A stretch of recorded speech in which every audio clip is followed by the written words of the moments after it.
What's up, Destinites? My name's Vito, and welcome to another Destiny video after quite some time. If anyone saw my update video for this year, I talked a little bit about how we Destiny players have finally hit another content drought. For those who are new to Destiny, or if you're someone who hasn't been playing since Vanilla or the Dark Below days, Destiny suffers from what is called a content drought every once in a while.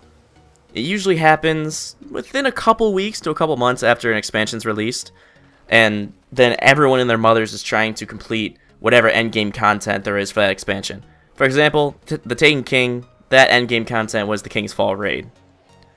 But have no fear, there are definitely a couple ways to survive this content drought, and to still have fun with Destiny without switching over to other games.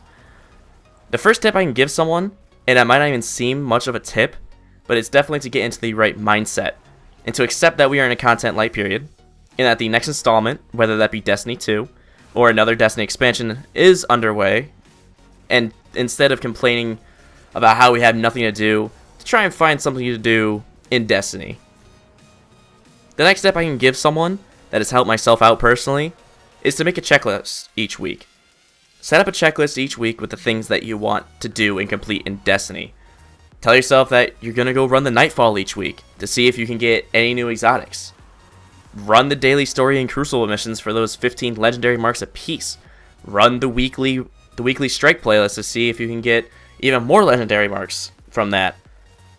Try and get a crew together to run the normal and hard mode versions of the King's Fall raid to see if you can get any raid gear to increase your light level.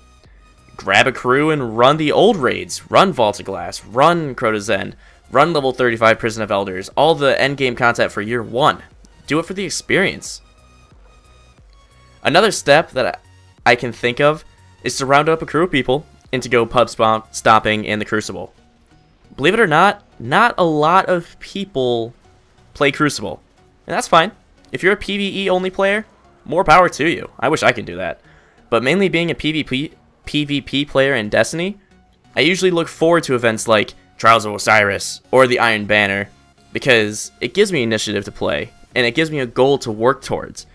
For example, the Iron Banner weapons, or to go 9-0 and get a flawless in Trials of Osiris, to go to the Lighthouse for that sweet loot chest at the end. Going off that Crucible tip, another trick I use to get over content light periods is to try out new things, like trying out new guns in the Crucible to see if they're viable in today's meta. To be completely honest, that idea is what spawned my weapon review series. Try out new builds. For whatever class you are, if you're a Warlock, look up Warlock PvP build guides on just on YouTube, on Destiny Tracker, on Planet Destiny, what have you. I have a friend who makes killer PvP guides for Warlocks over on Planet Destiny. I'll leave a link in the description below if you're interested. But there are many PvP builds for all the classes and all the subclasses to maximize your potential in the Crucible. The last tip I can give everyone is to grind out the quest lines that all the NPCs give you. Some quests are long and grindy, but they give you great loot at the end.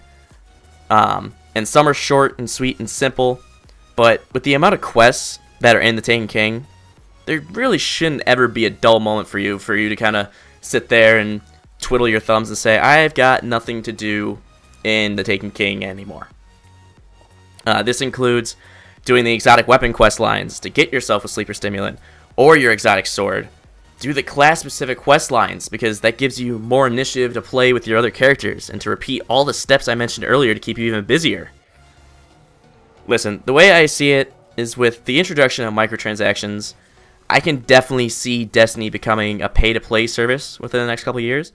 Whether that service be introduced with Destiny 2, or Destiny 3, or Destiny 4, or Destiny whatever expansion we are getting, whenever.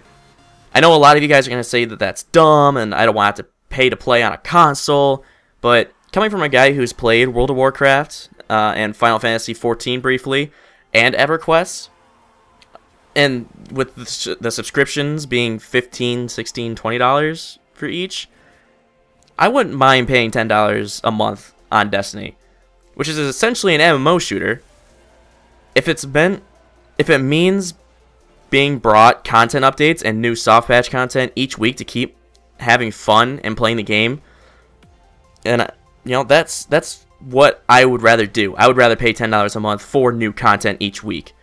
And I really like Destiny. I wish it stays for as long as Bungie predicted, but if we have another 8 years of Destiny with the same formula, and it's just not going to sit well with myself and many other players that I know. Anyway, I don't want to get too ranty, but I'd like to thank everybody for watching. If you found this video helpful in any way, shape, or form, by giving you some new things to do in Destiny, make sure you hit that like button. If you got any more tips, feel free to leave a comment in the section down below. And as always, I love your faces, and I will see you in the next video. Happy Monday.